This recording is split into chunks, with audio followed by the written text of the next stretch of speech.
E5 TV news కు స్వాగతం. ముందుగా హెడ్లైన్. మణిపూర్లో మళ్లీ హింస, 6 మృతి. ముంబై లాల్జ్ బాగ్ రాజా గణపతి దర్శనానికి పోటెత్తిన భక్తజనం.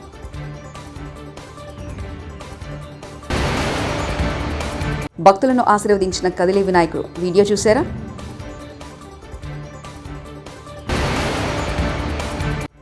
కాంగ్రెస్ కీలక నిర్ణయం, వరద బాధితులకు ఊహించని విరాళం.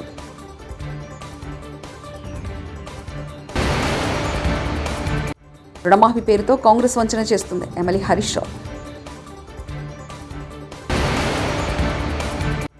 బుడమేరుకు మళ్లీ పెరిగిన వరద, టెన్షన్.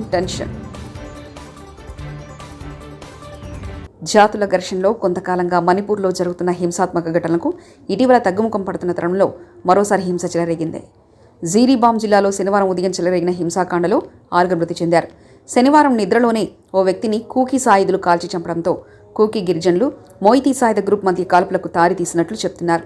ఈ కాల్పుల్లో మరో 5 మరణించినట్లు తెలుస్తుంది. ఎగిరిపోయిన పైకప్పులు, కూలిన గోడలు, కొట్టుకుపోయిన ఇళ్లు. ఖమ్మంలో మున్నేరు విలయంలో ఎటు చూసినా విషాదగాథలే. ఏ వీధిలో తిరగాలన్నా అంతా బురదే. ఏ ఇంట్లో చూసినా మట్టుకొట్టుకున్న వస్తువులే, దుస్తులే. కొందరికి ఇవి లేవు. ఆయా ప్రాంతాల్లో ఏ ఇల్లాల్ని కదిలించినా కన్నీరే. మున్నేరు ఉగ్రరూపం దాల్చి 36 అడుగుల మేర ప్రవహించడంతో నదీ తీరాన ఉన్న ప్రాంతాల్లో వేల ఆవాసాలు నీట మునిగాయి. ఇలా ఒకటా రెండా ఎటు చూసిన హృదయాలను కదిలించే దృశ్యాలే. ఇప్పుడిప్పుడే అటు మున్నేరు కాస్త శాంతించగా, ఇటు ఖమ్మం నగరవాసులు కాస్త ఊపిరి పీల్చుకుంటున్నారు. అయితే వరద బాధితులను ఆదుకునేందుకు ఎంతోమంది సినీ, రాజకీయ ప్రముఖులు ముందుకొచ్చారు. సామాన్య ప్రజలు మొదలుకొని సెలబ్రిటీలు, పలు రంగాల పెద్దలు ముందుకొచ్చి తమకు తోచినంత విరాళంగా ప్రకటించారు. వారు ప్రకటించిన సొమ్మంతా చెక్కులు, నేరుగా నగదు, ఆన్లైన్ రూపంలో ఇప్పటికే సీఎం సహాయ నిధికి అందజేశారు. ఇక మేము సైతమంటూ తెలంగాణలో అధికారంలో ఉన్న కాంగ్రెస్ పార్టీ ముందుకొచ్చి కొండంత సాయం చేసింది. తెలంగాణలో కాంగ్రెస్ పాలన రైతుల పాలిట యమపాసంగా మారిందని బీఆర్ఎస్ సీనియర్ నేత సిద్దిపేట ఎమ్మెల్యే హరీష్ రావు అన్నారు. 9 నెలల కాంగ్రెస్ పాలనలో 490 మంది రైతులు ఆత్మహత్య చేసుకున్నారని ఆయన ఆగ్రహం వ్యక్తం చేశారు. రుణమాఫీ పేరుతో రైతులను నయవంచన చేశారని మండిపడ్డారు. మాఫీ కావకపోవడం వల్లనే మేడ్చల్ జిల్లా వ్యవసాయ కార్యాలయంలో రైతు సురేందర్ రెడ్డి ఉరివేసుకుని ఆత్మహత్యకు పాల్పడ్డారని ధ్వజమెత్తారు. ఇది ముమ్మాటికి ప్రభుత్వ హత్య అని మాజీ మంత్రి హరీష్ రావు ఆరోపించారు. ఇందులో కూడా రాశారు, నా చావుకు కారణం మా అమ్మ అని కూడా రాశాడు. ఎందుకంటే అమ్మగారి క్రాప్లోను, ఆయనకు క్రాప్లోను, ఇద్దరికి క్రాప్లోను ఉంది. ఇద్దరికి కలిపి ఒకే రేషన్ కార్డు ఉండడం వల్ల బ్యాంక్ మేనేజర్ దగ్గరికి వెళ్తే, మీది జాయింట్ ఫ్యామిలీ, రేషన్ కార్డులో మీ అమ్మ నువ్వు కలిసి ఉన్నావు కనుక ఒకరికే రుణమాఫీ అవుతుంది అన్నారట. వారి తల్లిగారి పేరు సుశీల. సో సుశీల గారి పేరు మీద 2 ఎకరాల పాస్బుక్ ఉన్నది. వాళ్ళ అమ్మగారికి 1,15,662 రూపాయల లోన్ ఉంది. అదేవిధంగా సురేందర్ రెడ్డి గారికి 4 ఎకరాల భూమి ఉంది. ఆయన పాస్బుక్ మీద 1,92,443 రూపాయల రుణం ఉంది. ఆయన ఒక 4 రోజుల క్రితం సురేందర్ రెడ్డి గారు బ్యాంకుకు వెళ్ళారు. ఏపీజీవీబీ బ్యాంకులో ఆయనకు రుణం ఉంటే బ్యాంకుకు వెళ్ళి మేనేజర్ గారిని అడిగారు. మేనేజర్ గారు ఏమన్నారంటే, మీ అమ్మగారిది నీది ఒకే రేషన్ కార్డులో ఉంది కనుక ఒక్కరికే రుణం మాఫీ అవుతుంది, ఇద్దరికి కలిపి 2 లక్షల రూపాయలు మాత్రమే అవుతుంది, మిగతా డబ్బు మీరు చెల్లించండి అని బ్యాంక్ మేనేజర్ అనిరుద్ధ్ గారు ఆయనకు చెప్పారు. సో దాంతో మానసికంగా కలత చెందినటువంటి సురేందర్ రెడ్డి గారు ఇంట్లో కుటుంబ సభ్యులకు రుణమాఫీ జరగలేదు అని బాధ వెలిబుచ్చుతూ, ఇప్పుడు నన్ను డబ్బు కట్టమంటున్నారు, ఇంకా 1,10,000 రూపాయలు కట్టమంటున్నారు, నేను ఎక్కడి నుంచి తేవాలి అని ఆయన భార్యతో, కుమారుడితో చాలా బాధ చెప్తూ ఇంట్లో నుంచి బయటకు పోయాడు. తిరిగి రాలేదు. తర్వాత చూస్తే అర్థమైంది ఏంటంటే, మేడ్చల్ వ్యవసాయ శాఖ కార్యాలయం ముందు చెట్టుకు ఉరివేసుకొని సూసైడ్ నోట్ రాసి సురేందర్ రెడ్డి గారు చనిపోవడం జరిగింది. భారీ వర్షాలకు బుడమేరు పొంగి విజయవాడ నగరాన్ని ముంచెత్తిన విషయం తెలిసిందే. బుడమేరుకు 3 గంటలు పడడంతో ఆ భారీ విపత్తు సంభవించింది. చరిత్రలో కనీవిని ఎరగని రీతిలో నగర ప్రజలను వరదలను కంటిమింద కొనులేకుండా చేశాయి. ఎంతోమంది నిరాశ్రులయ్యారు. తినేందుకు తిండి దొరక్క, తాగేందుకు నీళ్లు లేక నానా అవస్థలు పడ్డారు.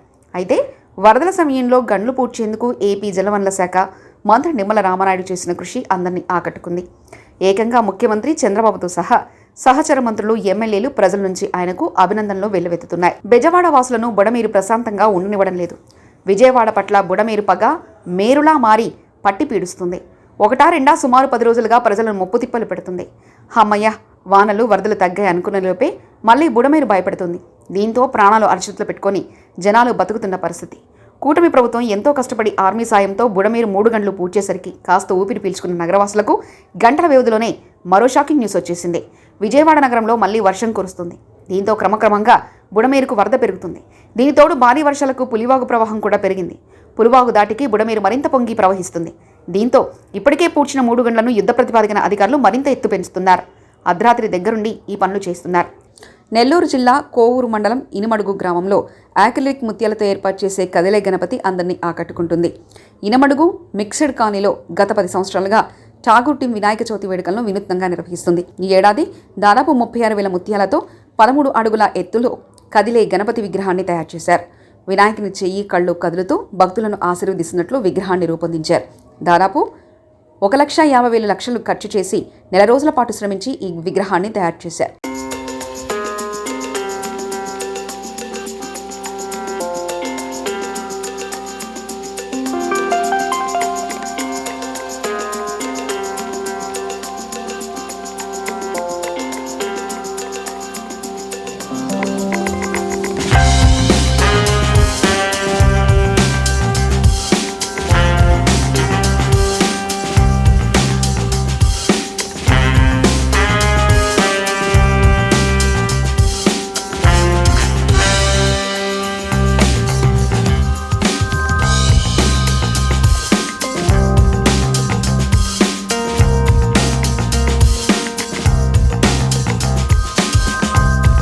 దేశంలోనే ప్రసిద్ధమైన ముంబై లాల్ బాగ్చా రాజా గణపతి దర్శనానికి 2వ రోజు భక్తులు పోటెత్తారు.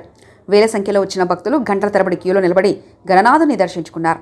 ముంబైలోని లాల్ బాగ్ వద్ద ఏటా భారీ గణేష్ విగ్రహాన్ని ఏర్పాటు చేస్తుంటారు. 11 రోజుల పాటు జరిగే ఉత్సవాలలో పెద్ద సంఖ్యలో భక్తులు, రాజకీయ నాయకులు, సెలబ్రిటీలు హాజరవుతారు.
పల్నాడు జిల్లా సత్తెనపల్లిలో 61 అడుగుల భారీ మట్టి గణపతి కొలువుదీరారు. నాగార్జునసాగర్ కాలనీలో శ్రీ సత్యసాయి యూత్ కమిటీ ఆధ్వర్యంలో పర్యావరణ రహిత విఘ్నేశ్వరుడు ప్రజల పూజలు అందుకుంటున్నారు. బంకమట్టి, గడ్డి, వెదురు బొంగులు, వరిపొట్టుతో నెల రోజుల పాటు శ్రమించి గణనాథుని తీర్చిదిద్దామని నిర్వాహకులు చెప్పారు. ఉమ్మడి గుంటూరు జిల్లాలో అతిపెద్ద మట్టి వినాయకుడి ఆశీస్సులను ప్రతి ఒక్కరూ అందుకోవాలని శ్రీ సత్యసాయి యూత్ సభ్యులు కోరుతున్నారు.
విజయవాడ కూడా రాజధాని నగరంలో భాగమే కదా.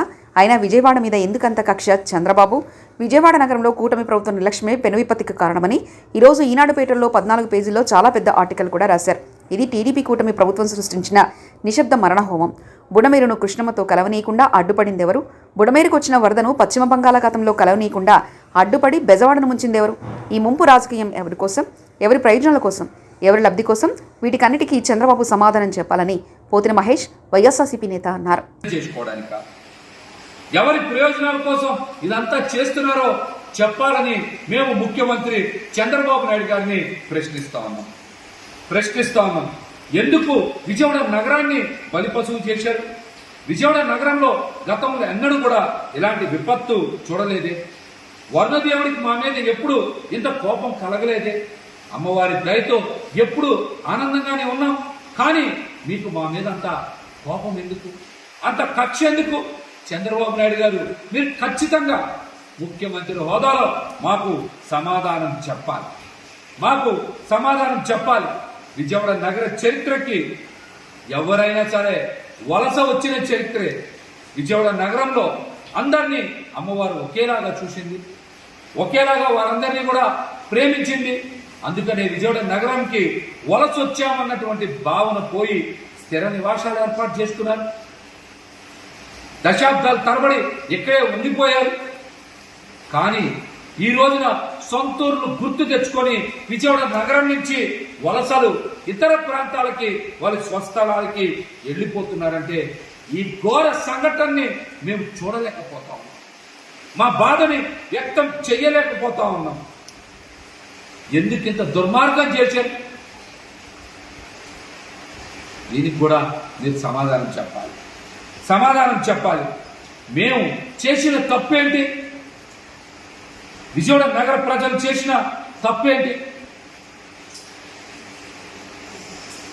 ఏదో ఒక రోజు మీ విపరీతమైనటువంటి తెలివితేటలతో హైదరాబాద్ కూడా మీరు సముద్రాన్ని తీసుకెళ్లినా ఆశ్చర్యపోక్కర్లా.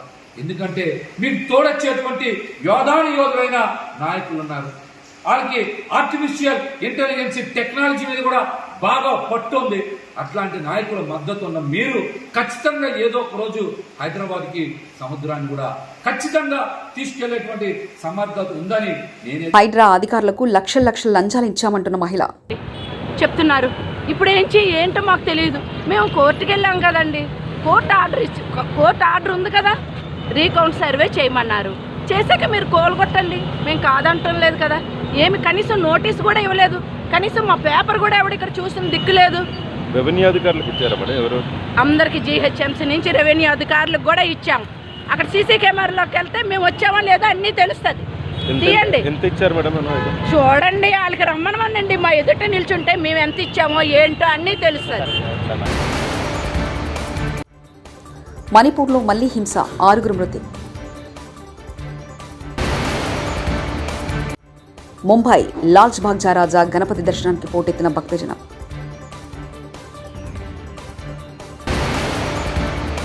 భక్తులను ఆశీర్వదించిన కదిలే వినాయకుడు వీడియో చూశారా?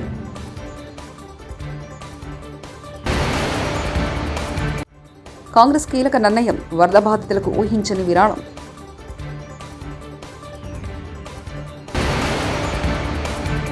రుణమాఫీ పేరుతో కాంగ్రెస్ వంచన చేస్తుంది ఎమ్మెల్యే హరీష్ రావు. బుడమేరుకు మళ్లీ పెరిగిన వరద, టెన్షన్. ఇవి బులెటిన్ విశేషాలు. చూస్తూనే ఉండండి E5 టీవీ న్యూస్.